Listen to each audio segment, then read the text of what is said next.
So now, let's just talk a bit, some visuals again. If you think about a rubber sheet, right, profile, and you think of something where when you push into this thin sheet, if you push into it, let's make that the attack. And then when you let go of it, let's make that the release. So now let's talk about these 3 or 4 different compressors that I'm using as a stereo. Remember, I am now mixing into these compressors. If I push in too hard, what it would feel like is, if it's just right, if let's say A was a Lush 33609, it's a Lush compressor. It's a beautiful attack and it's a beautiful release. It really just works with the hand. So if you're looking at this and you're thinking about this sheet, let's say it's not that thin, right? So it pushes, and then when you let go, it kind of nicely just follows the hand back, right? And that would be anything that's sustaining. That's what A was for. Strings and stuff. So as the strings were digging in, it would like, yes, and then it would slowly let go. And as it would let go, you would feel the volume coming back at you, but very, very subtly, right? B was for my drums and things where I just wanted that attack, and I wanted to grab it and let it go. I just want excitement, right? And so B was all about figuring out the transients.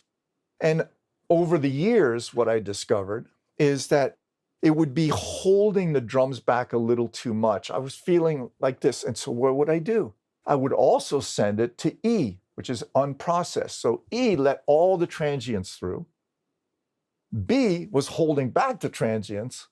And this blend is what started becoming this really interesting drum sound.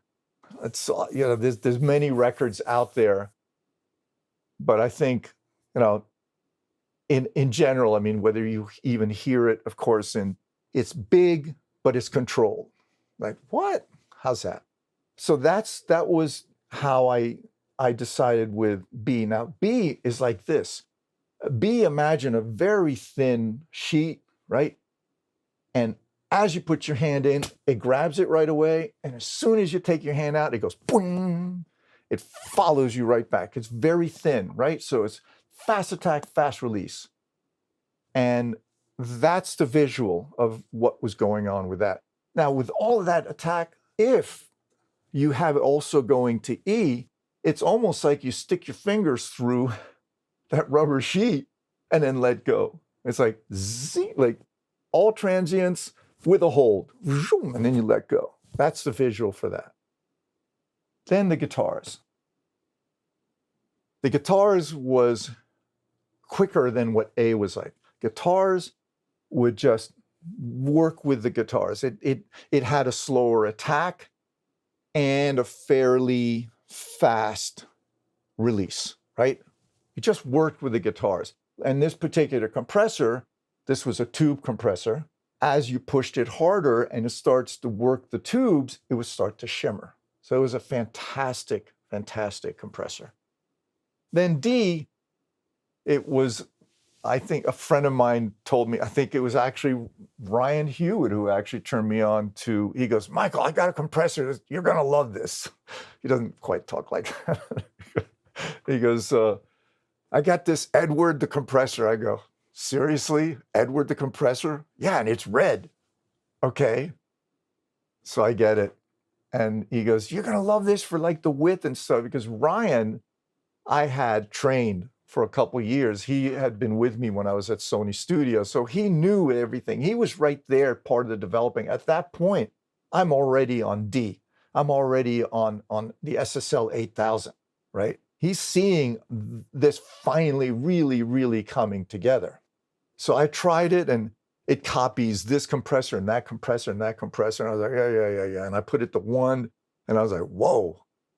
And then I think it simply was at VCA or something. And then there was a width that went from 0 to 120 or something. 120, hey, I put it to 120. I would send it, and the thing would be crushing on me, like, oh my God, this can't sound good. And I wouldn't hear any compression. And the meter was smacking, and I was getting this shimmering. width and stuff, I was like, wow, this is the most awesome Widener. And so that was D. So there's no rubber sheet on that one. That's just an effects. So if I have backing vocals, right, and I just want them to be a bit wider, I would send it to A and I would send it to D. So the idea of parallel compression, somebody put a word on it later, but I didn't know it really. I didn't know any of that. I didn't care. I'm like, oh, let me try this idea. Let me try that idea, which is the only way you should be doing this. I was like, wow, this works and that works and that works. So that doesn't work at all. I hate this. I don't know why. I don't care. Again, we're going back to simply a tool that allowed me to be more expressive. This particular way of doing the A, B, C, D avoided one group of instruments from having an adverse effect on another. That was my issue way back mixing Freeway of Love. Because now I can get that sweet spot on the drums and the bass, and then when I add the guitars and everything, I'm not going to lose that. I'm going to keep that all the way to the end. That was the glory, the benefit of all this. And I discovered that if I found it just in the right sweet spot, right, where that movement is basically bouncing back, I would just not even have to move the faders, and I could feel the movement. I could feel this extra depth.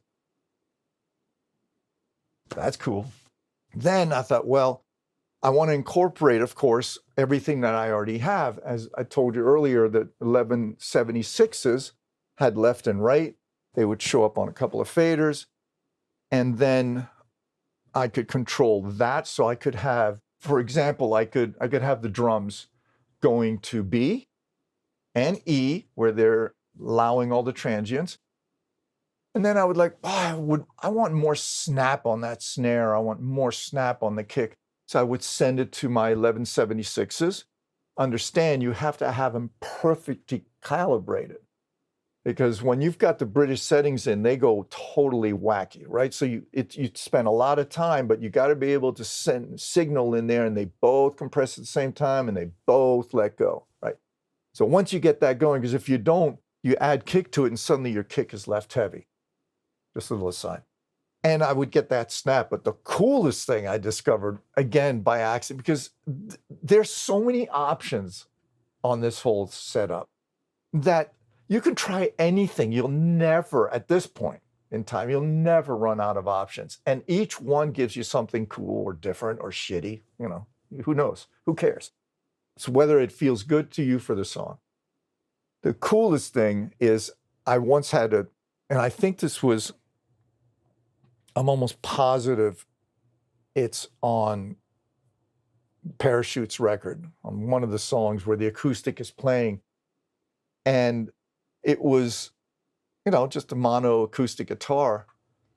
But I wanted something, I wanted to accentuate more what Chris was singing about, right? And so I removed it from C, because the guitars are all going to C. I removed to C, so now it's not going anywhere. And then I started bringing up the 1176s, right, that are stereo. And because they both kind of act differently, as I was bringing it up and the harder I was pushing it into the 1176s, the more movement there was. And it was exactly what I was looking for to really enhance the story, right? I don't do any of these for, hey, sonically, wow, that's cool. I could care less, right? Because sonically good without any soul is sonically crap, right? These are the kind of things that I would do. And I really, really enjoyed it. And I was like, this is just the coolest thing. The years go by, I'm getting better and better. I've mixed the first Coldplay record. I didn't mix a second. And it didn't look like I was going to mix the third. So obviously, as we all know, when we love a band and we don't get the job, it's kind of a bummer. But life goes on. And then one day, I get a call from Guy from Coldplay, Guy Berryman. And he goes, hey, listen, let's have dinner. Okay. And we're sitting there, and he goes, this was right after Christmas. He goes, before Christmas, we finished our second record and our third record at this time. And we all met back after the holidays, and we're looking at each other, and we're like, man, this record doesn't sound good. It just doesn't feel exciting enough. All the guys in the band kind of always look to Guy as the hi-fi guy, right? And he goes, Guy, what do you think we should do? And Guy goes, we need to Brauerize this. And that's how it got coined. So I go, so you need to Brauerize it, huh? He goes, yeah, let's do it. I go, okay. And so at the time I was at Electric Lady. We just started mixing the record, got it done. That was X and Y. That turned out to be an amazing record. In the beginning, I always called it MBC, right? Multi-bus compression. But by the time within 5 or 6 years, it wasn't multi-bus compression anymore. It was parallel compression. There was send return compression. So at this point in the story, I'm not even talking about the vocals. At this point, lead vocals were also going to A and D if I wanted for, or it would be A and then sending to my 1176s, right? All of that changes a little bit later, which I will discuss on the next part. But at this point, what is so important is that I was able to bring out the emotions of the music in a much better way than I personally could before, right? So if it was a happiness type of song, or if it was a sad type, or if it was an angry, or if it was just club, right? Just physical, this tool really allowed me to go in any direction I wanted, because there was a point where I decided I didn't want to be anything but a mixer. And so I was mixing all styles of music. And this particular tool just allowed me. There were times, a few times, once with John Mayer and once with another artist, where it was just too radio ready almost. It was just too enhanced. It wasn't honest enough. It wasn't vulnerable enough. And I immediately said, wait a minute, I'm like, oh, and I just put all the faders down, put everything into A, brought it up. 15 minutes later, he walked in and he was like, what? That's what I'm looking for. So it's a tool. And like anything else, you use it to help yourself become more creative. The more creative you are, this tool will just keep going. So why go hybrid? Why go in the box? Well, at this point, I'm at Electric Lady. Things are really going well. The whole Brauerize thing is working beautifully. There's no limitations at this point with this tool, so there's no real need to develop anything further. I'm doing great. I'm really happy. But here's where the real world sets in. After every album that I would mix, I would put 2 to 3 days aside for recalls. This was a time when artists would attend the mix. So as I was mixing, they'd be in the lounge, and I had a ping pong table in there. I had movies going on in there. I had the coffee machine. I had whatever I can. I was even, at one point when I was in the middle of Broadway, there was a strip joint downstairs. They could keep busy down there while I was mixing. But when I moved to Electric, it was down in the Village. It was beautiful, iconic Electric Lady Studios, and I was in B at the end. I had my beautiful 9000. It was an early 9000. It was painted purple. It was I think only one in the world that was for that. And supposedly it was for Depeche Mode to mix their record. They wanted purple. I don't know if that's true, but it was a punchy sounding console. So I would mix, And then I'd say, okay, guys, if I started at 10, guys come back at 1:30. I'll text you when I'm ready, but be within 30 minutes. And being in New York City, being 30 minutes away was simple. They'd come in, I'd play them the mix. They would make comments, I would make the changes. And that was pretty much it. Then we would print. They didn't usually go back and say, we got to look at this song again. I mean, maybe it might happen, but generally the comments that were made right there and then, that became the master. And then I would mix another song, same process over and over and over. But then things started to change. They would do the changes, and then I would do the changes for the whole album. And then they would say, you know, on this first song, we want to just revisit that one more time. So I understand that every time that I would mix a song, I would have to have all of those racks notated, because I had the SSL automation. That was fine, but it's nothing without all the inserts that I've got going on. So I would have to have my assistant going through all of that. We made custom Photoshop recall notes of every piece of gear. So it wasn't a stock Neve or something. It was the actual picture of every piece of my gear. And then they would go through this, and there was paper, right? And they would go through, and then if I didn't use that piece of gear, they just cross it off. And they had exact notes. And that took time. And then if they wanted to do a recall, our recalls came back absolutely perfect every time. It was incredible, but it took time. It took 2.5 hours to recall 2 or 3 songs in a day. That was a really, really long day, because not only would you have to spend the time on the recall and then do the recall and then do the prints of usually the vocal up, the vocal down, so on and so forth. If I was really fast that day, we could do maybe 4 songs, but the guys were working until 2 or 3 in the morning, right? My assistants. It just became really inefficient. And this was where Manny really helped, because I was calling him and I was like, what are you doing now? You know, I mean, it's crazy. People they're not happy with just one set, or sometimes they're not showing up. And he said, well, I just print stems.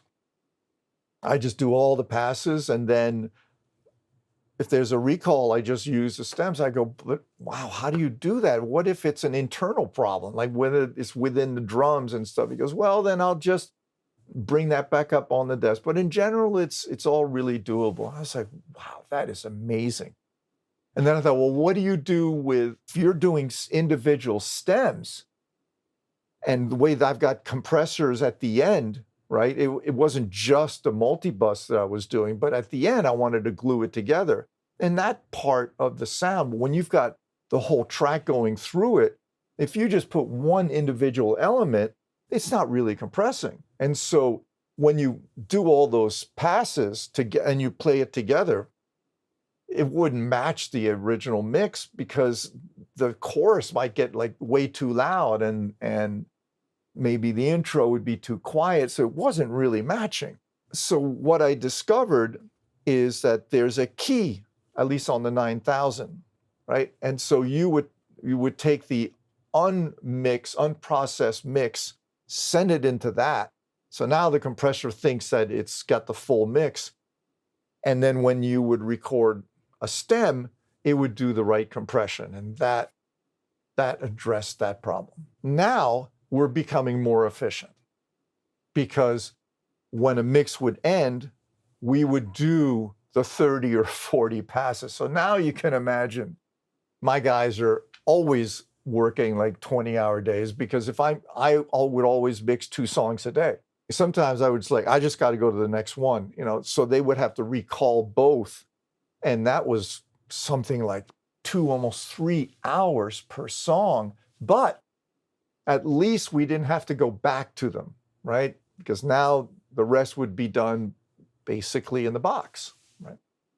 And then they came up with this, Steve Veely at the time came up with a brilliant idea of actually working off a stereo mix. And then if you wanted something less, he could flip the phase and suddenly it would disappear out of the mix. They just did clever stuff. There was a point now where it was still a lot of time. I mean, these guys are working really, really full days and burning out from this. And it's all because of the client who doesn't want to be there anymore or has way more revisions than what used to happen. Because, I want to try more now with a little more hi-hat, a little less hi-hat, blah, blah, blah, blah, blah. So the days of one being the client, the artist always being there was disappearing. The idea of committing to the comments was disappearing. That's where you had to evolve, and we're saying, okay, we're going to do stems now. And then there was a point where two close friends of mine, Tony Maserati and Nico, they came in and we were talking, and he goes, you should try mixing hybrid or in the box. And I'm like, never, that could never sound good. And he goes, no, really, it will. And it'll be so much more efficient. The truth of the matter is I was scared, absolutely scared, that I would have to now learn a new format, a new approach. That was the truth of it. But Nico actually flew to New York. And he goes, let me show you how it's done. And he had this, this setup in the box, and he goes, look, and you see, you can A/B it. It sounds the same. It's going to be great, And I was like, okay, thanks, Nico. I was just too scared. And Tony was like, I'll show you how to do it. It's great. It's a hybrid. I can do this. I can even travel and come back and then open it back up. And I was like, I'm thinking, well, how am I going to, if I go hybrid, what am I doing? I want to replace the console. Okay, I replace the console. How do I find my sweet spot? This is going to be a problem because it might look like a console, but it's just a control surface. So what next? Well, I have to at least, if I replace a lot of the reverbs and the delays and other stuff, what do I still have to have? Well, I still have to have the hardware across A, B, C, and D. So I said, all right, I'm going to do this slowly because that's the only way. Because all my friends are already starting to do hybrid. It makes sense. And why? Because now artists are showing up less and less and less. Comments are coming in from left and right, repeated comments, more this, more that. It's just too inefficient to do anything but at least try to see if I can get closer to the digital. So I got identical gear of A, B, C, and D.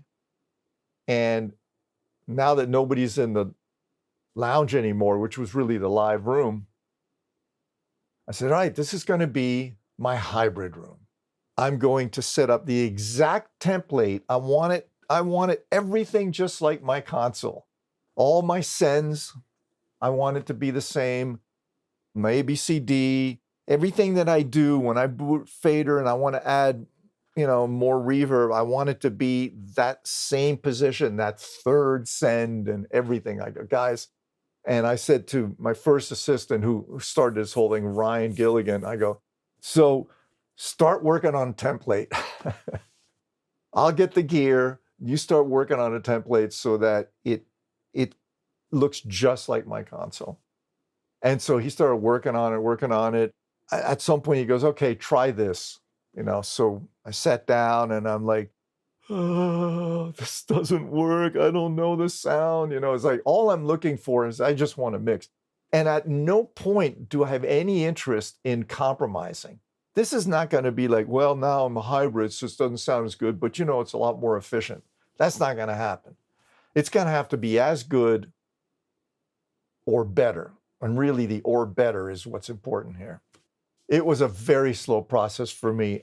At the point, Steve Veely the next assistant took over from Ryan, and he started developing it even better. The thing is that the ABCD, there's very strict calculation on how it's set up. So once you do that, everything is already working well, but how is it going to work in this situation? And I would sit down and I would start to mix something that was unimportant, just a test. And I would get so frustrated, so pissed off. I was like, this will never work. And I would get up and I would stomp out of the room like a 2-year-old. And I'm like, this is bullshit. I slam the door and I'm like, and I go back into my SSL room. I'm like,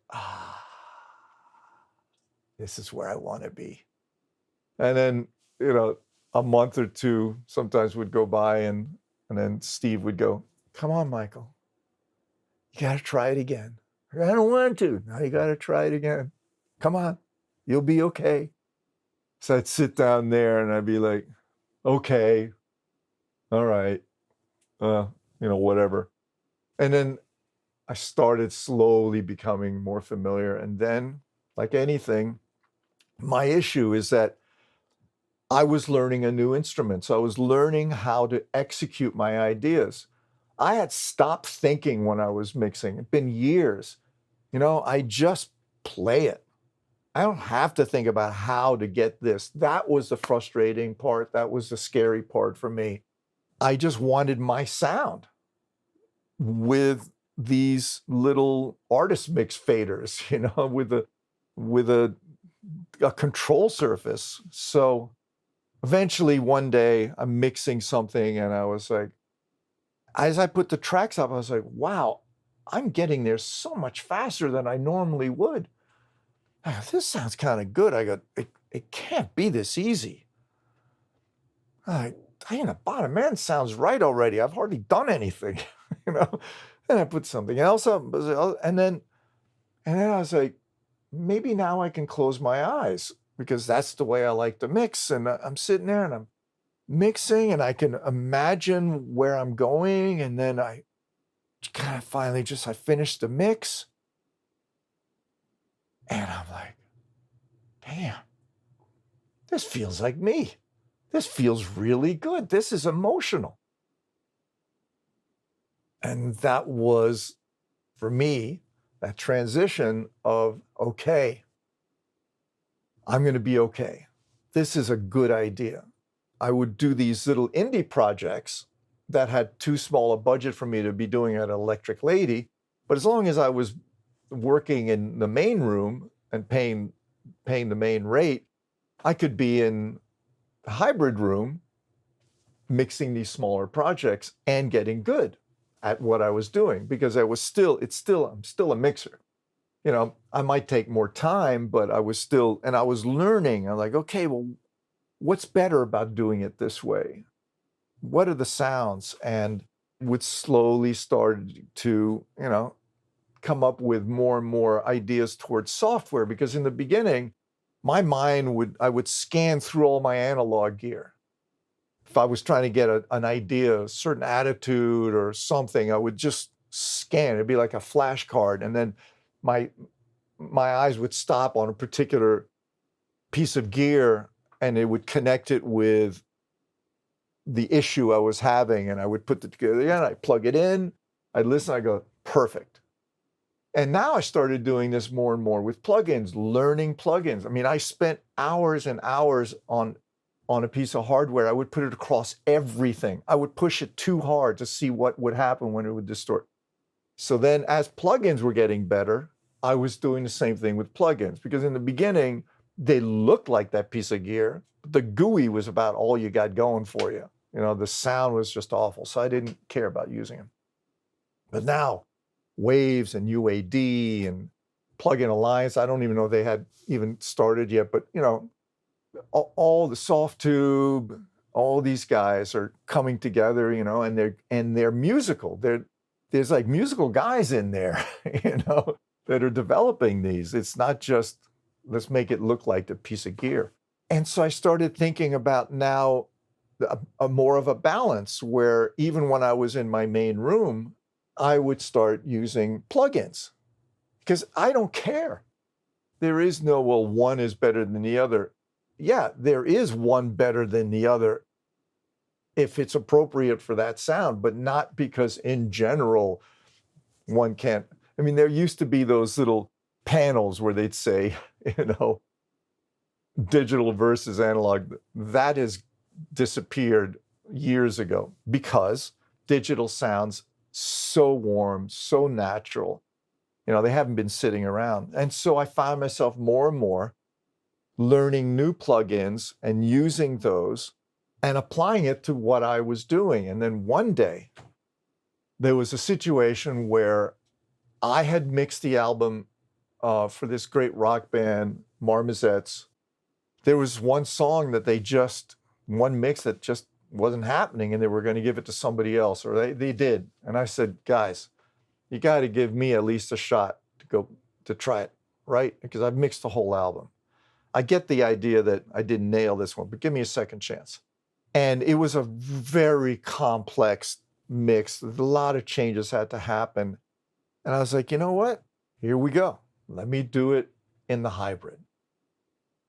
Because I think I can dig deeper and go in ways that I just wouldn't be able to go on my 9000.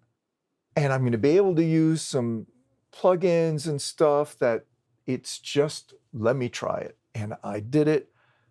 I nailed the mix. They used mine for the album. And it was at that point, that very record, where I was like, okay, I'm back to not thinking when I mix. It's just another instrument. I feel great. Now, at this point, I am completely comfortable in the hybrid. After being at Electric Lady for 9 years, it was time, because indie budgets a lot of things were changing. And my focus was like, right, well, if I want to do more of these other type of projects, I'm going to have to find a room where the monthly nut's a bit smaller and I don't feel the pressure. So I found another studio that was built for me. And now at the new studio, the main room was the hybrid, because I got that down. And I got this beautiful S6 console. It was like a Rolls Royce. It was just absolutely beautiful control surface. Don't even feel like I was on anything other than an analog desk. It felt so natural to me. It looked like a great console. It was beautiful. And I was just mixing away. And I had 32 channels, so I had a lot of faders around me. So I'm still doing everything I do, except that now I'm in a hybrid situation. Then in the live room was the room where all the preps would be going. And at that point, Fernando Reyes has become my main assistant. And he's in the room, and all of that is in the box. Because at this point, when I would mix a song, Steve had hit a script where all the stems would be done automatically. You know, he'd come in the next morning and just check them. And so now anything that we have to do or correct can be done in the other room. And at that point, I'm looking at Fernando and I'm like, so, you know, when I was in the analog room, I had my assistant helping set up a template for the hybrid. But now that I'm in the hybrid, I think we should start working on a template that is all in the box. I don't know that it's going to work. And at that point, certain crucial pieces of gear had not come out yet. Like a crucial one was the 33609 that UAD ended up doing, but that wasn't out there. And it's like, you can't mimic that one. And the Distressor wasn't really out yet. You know, he had done David had done a variation of it. It wasn't sounding like that. So I couldn't really go all in if I didn't have at least some of the same tools that I was using in the analog world. But that changed. And understand one thing too, which when Fernando joins us, he'll show, the great thing about having gone hybrid is that I grew up on a Neve. Then I went to an SSL. I went to 3 variations of the SSL. They all sounded different. Basically, the 4000 and the 6000 sounded similar, but then the 9000 was a whole other architecture, and it gave me full bandwidth, right? So when I decided to completely move to hybrid, I thought, instead of having one console, why don't we have a console sound across A, different to B, different to C, because they're going to be summing amps, right? Summing mixers. So I ended up putting the Neve summing across A, and then I put Chandler's great mixer across B, and then I had ToneLux, I had Paul Wolf's, which he modified for me, that had that API clarity across the guitars. So all the guitars were going in there. And then D, I think I had the Burl, the real analogish thing, right? And then all the effects would go to D, the delays and, a bunch of stuff. And then, of course, E was nada, empty, clear. So now I'm like working off this sound, and I've got all these great different sounds going. It was so exciting for me because now I've got more character. And so as you can see, my excitement is just getting, increasing, because now I can really just mix different styles, different sounds, different tones. I've got the best of different consoles in a sense. And the one thing I never stopped doing was I still had SSL across all my channels. But there was like 4 or 5 different companies doing that. I went through them all, A-B'd them, decided which one felt the best at the time. What Fernando now had to do was try to emulate not only my ABCD, just the actual gear, but the sound that I was creating. He would like, okay. So I said, all right, I'll check back in with you in a month. And he eventually was, working template, and you go, okay, here, listen to this. And I would put a mix that I had been doing, through it. Man, I'd be like, yeah, I don't like this, I don't like that. This is cool, this is close, it's not doing that thing. And then he'd just go back, and then another month would go by, and he'd go, here, try this, and it slowly took it. Now, I'm just giving you the non-nerd part. What's really going to be great is that Fernando's going to be joining me, and he's going to actually describe how this whole evolution happened, because it was unbelievably complicated to make something so simple, to make it feel so that I could just mix, really, because that's all it comes down to. But, I don't care what's under the hood. I just want to drive. That's all there is. And Fernando spent months working on this. So this is going to be really, really exciting.